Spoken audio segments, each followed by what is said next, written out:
ஏசாயா. அப்பொழுது ஏசாயா தீர்க்கதரிசி எசேக்கியா ராஜாவினிடத்தில் வந்து, அந்த மனுஷர் என்ன சொன்னார்கள், எங்கே இருந்து உம்மிடத்தில் வந்தார்கள் என்று கேட்டான். அதற்கு எசேக்கியா, பாபிலோன் என்னும் தூர தேசத்திலிருந்து வந்தார்கள் என்றான். அப்பொழுது அவன், உம்முடைய வீட்டில் என்னத்தை பார்த்தார்கள் என்று கேட்டான். அதற்கு எசேக்கியா, என் வீட்டிலுள்ள எல்லாவற்றையும் பார்த்தார்கள். என் பொக்கிஷங்களில் நான் அவர்களுக்கு காண்பியாத பொருள் ஒன்றும் இல்லை என்றான். அப்பொழுது ஏசாயா எசேக்கியாவை நோக்கி, கர்த்தருடைய வார்த்தையை கேளும். இதோ நாட்கள் வரும், அப்பொழுது உமது வீட்டில் உள்ளதிலும் உமது பிதாக்கள் இந்நாள் வரைக்கும் சேர்த்ததிலும் ஒன்றும் மீதியாக வைக்கப்படாமல் எல்லாம் பாபிலோனுக்கு கொண்டு போகப்படும். நீர் பெறப்போகிற உமது சந்தானமாகிய உமது குமாரர்களிலும் சிலர் பாபிலோன் ராஜாவின் அரமனையிலே அரமனை வேலைக்காரராய் இருப்பார்கள் என்று கர்த்தர் சொல்லுகிறார் என்றான்.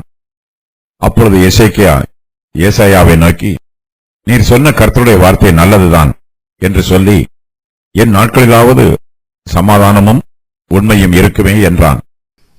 ஏசாயா இதுவரையிலும் எசேக்கியாவுக்கு ஆறுதலான செய்திகளை மாத்திரமே சொல்லியிருக்கிறார். ஆனால் அவர் இப்போது எசேக்கியாவை கடிந்து கொள்ளும் வார்த்தைகளை அவனுக்கு சொல்லுகிறார். அப்பொழுது ஏசாயா தீர்க்கதரிசி எசேக்கியா ராஜாவினிடத்தில் வந்து, இந்த மனுஷர் என்ன சொன்னார்கள், எங்கே இருந்து உம்மிடத்தில் வந்தார்கள் என்று கேட்கிறார். எசேக்கியா ஏசாயா தீர்க்கதரிசியின் வார்த்தைகளுக்கு கீழ்ப்படிந்து அவருடைய கேள்விகளுக்கு பிரதியுத்தரம் சொல்லுகிறான். எசேக்கியா ஏசாயாவை நோக்கி, அவர்கள் பாபிலோன் என்னும் தூர தேசத்திலிருந்து வந்தார்கள் என்று சொல்லுகிறான். ஏசாயா எசேக்கியாவிடம் மேலும் ஒரு கேள்வியை கேட்கிறார். உம்முடைய வீட்டில் என்னத்தை பார்த்தார்கள் என்று ஏசாயா கேட்கிறார். அதற்கு எசேக்கியா, என் வீட்டில் உள்ள எல்லாவற்றையும் பார்த்தார்கள். என் பொக்கிஷங்களில் நான் அவர்களுக்கு காண்பியாத பொருள் ஒன்றும் இல்லை என்று பிரதியுத்தரம் சொல்லுகிறான். அசீரியாவின் ராஜாவிற்கு எசேக்கியா ஏற்கனவே வெகுமதிகளை கொடுத்திருக்கிறான். தன்னுடைய பொக்கிஷங்களை எல்லாம் கொடுத்து தன் தேசத்தின் மீது யுத்தம் பண்ணாமல் இருக்குமாறு வேண்டிக் கொள்கிறான்.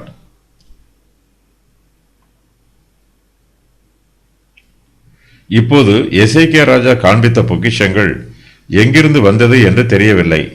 சனகரிப்பிடமிருந்து கர்த்தர் எருசலேமை மீட்டுக் கொள்கிறார். இதனால் கர்த்தருக்கும் எசேக்கியாவிற்கும் எருசலேமை சுற்றிலும் இருந்த ஜனத்தார் ஏராளமான வெகுமதிகளை கொண்டு வருகிறார்கள். இதன் மூலமாக எசேக்கியாவின் பொக்கிஷ சாலை நிரம்பி இருந்திருக்க வேண்டும். எசேக்கியா ஏசாயாவுக்கு ஒன்றையும் மறைக்கவில்லை. எசேக்கியா வெளிப்படையாகவே பேசுகிறான். தன்னுடைய அரண்மனையின் பொக்கிஷ சாலைகளையும் ஆயுத சாலைகளையும் பாபிலோன் ராஜாவின் தூதுவர்களுக்கு காண்பித்ததினால் தப்பிதம் ஒன்றும் இல்லை என்று எசேக்கியா நினைக்கிறான். பாபிலோன் ராஜாவின் தூதுவர்கள் எசேக்கியாவை பார்க்க வந்தபோது எசேக்கியா அவர்களை அங்கீகரிக்கிறான். ஆனால் எசேக்கியாவோ அவர்களை ஏசாயா தீர்க்கதரிசியினிடத்தில் அழைத்து கொண்டு போகவில்லை. ஏசாயா எசேக்கியாவுக்காக ஜெபம் பண்ணியதன் நிமித்தமாகவே கர்த்தருடைய கிருபை எசேக்கியாவுக்கு கிடைத்திருக்கிறது. தனக்கு உதவி தேவைப்படும் போது எசேக்கியா ஏசாயாவுக்கு முக்கியத்துவம் கொடுக்கிறான். தனக்கு உதவி தேவைப்படாத போது அவன் ஏசாயாவை அசட்டை பண்ணி விடுகிறான். ஏசாயா தீர்க்கதரிசி கர்த்தரை நோக்கி கூப்பிடுகையில் அவர் ஆகாசுடைய சூரிய கடிகாரத்தில் பாகைக்கு பாகை முன்போன சாயை 10 பாகை பின்னிட்டு திரும்பும்படி செய்தார். ஆனால் எசேக்கியாவோ ஏசாயா தீர்க்கதரிசி பண்ணின ஜெபத்தை மறந்து விடுகிறான். அற்புதங்கள் நடைபெற்றதற்கு ஏசாயாவின் ஜெபமும் ஒரு காரணம் என்பதை எசேக்கியா உணர்ந்து கொள்ளவில்லை. எசேக்கியாவின் மனதில் இப்போது பெருமை நிரம்பி இருக்கிறது. கர்த்தர் பெருமை உள்ளவனுக்கு எதிர்த்து நிற்கிறார். எசேக்கியா இதுவரையிலும் மனத்தாழ்மையோடு இருந்தான். அப்போது கர்த்தர் அவனுக்கு ஆதரவாக இருந்தார். எசேக்கியா இதுவரையிலும் கர்த்தரை நம்பினான். ஆனால் இப்போதோ அவன் மாயையான பொக்கிஷங்களையும் ஆயுதங்களையும் நம்புகிறான். இதன் நிமித்தமாக கர்த்தருடைய நியாய தீர்ப்பு எசேக்கியாவின் மீது வருகிறது. அப்பொழுது ஏசாயா எசேக்கியாவை நோக்கி, கர்த்தருடைய வார்த்தையை கேளும். இதோ நாட்கள் வரும், அப்பொழுது உமது வீட்டில் உள்ளதிலும் உமது பிதாக்கள் இந்நாள் வரைக்கும் சேர்த்ததிலும் ஒன்றும் மீதியாக வைக்கப்படாமல் எல்லாம் பாபிலோனுக்கு கொண்டு போகப்படும் என்றும், நீர் பெறப்போகிற உமது சந்தானமாகிய உமது குமாரர்களிலும் சிலர் பாபிலோன் ராஜாவின் அரமனையிலே அரமனை வேலைக்காரர்களாய் இருப்பார்கள் என்றும் கர்த்தர் சொல்லுகிறார் என்றும் சொல்லுகிறார். ஏசாயா எசேக்கியாவுக்கு தீர்க்கதரிசியாகவும் ஆலோசகராகவும் இருக்கிறார். தாவீதுக்கு நாத்தான் இருந்தது போலவே எசேக்கியாவுக்கு ஏசாயா இருக்கிறார். குமாரர் என்பது எசேக்கியாவின் சந்ததியாரை குறிக்கும். இந்த தீர்க்க தரிசனம் கூறப்பட்டு 125 வருஷங்களுக்கு பின்பு பாபிலோன் ராஜாவின் அரமனையில் தானியேலும் மற்ற ராஜகுமாரரும் அரமனை வேலைக்காரராய் இருக்கிறார்கள். பாபிலோன் ராஜாவின் தூதுவர்கள் எசேக்கியாவின் வீட்டில் உள்ள எல்லா பொக்கிஷங்களையும் பார்த்தார்கள். அந்த பொக்கிஷங்களை எல்லாம் பாபிலோனுக்கு கொண்டு போகப்படும்.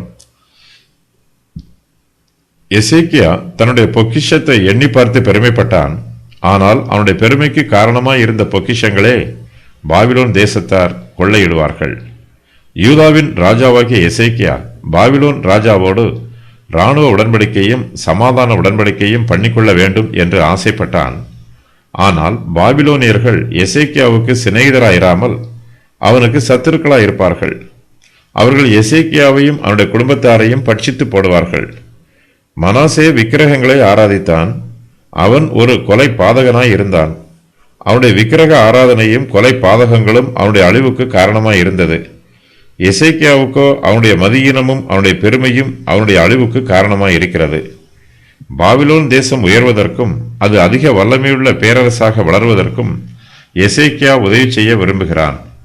அசீரியாவின் ராஜாவுக்கு விரோதமாக கலகம் பண்ணுவதற்கு எசேக்கியா பாபிலோன் ராஜாவுக்கு இராணுவ உதவிகளை செய்ய வேண்டும் என்று ஆசைப்படுகிறான். எசேக்கியா பாபிலோன் ராஜாவுக்கு உதவி செய்தாலும் எசேக்கியா தனக்கு செய்த உதவிகளை பாபிலோன் ராஜா மறந்து விடுவான். அவன் எசேக்கியாவுக்கும் அவனுடைய குடும்பத்தாருக்கும் தீங்கு செய்வான். எசேக்கியாவின் குமாரர்களில் சிலர் பாபிலோன் ராஜாவின் அரண்மனை வேலைக்காரராய் இருப்பார்கள். பாபிலோனை யாரெல்லாம் நேசிக்கிறார்களோ அவர்களுக்கு பாபிலோன் மூலமாக அழிவு வரும்.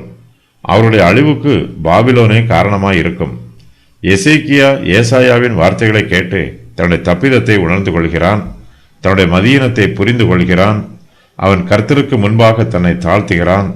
தன்னுடைய பாவங்களுக்கு மனம் வருந்துகிறான்.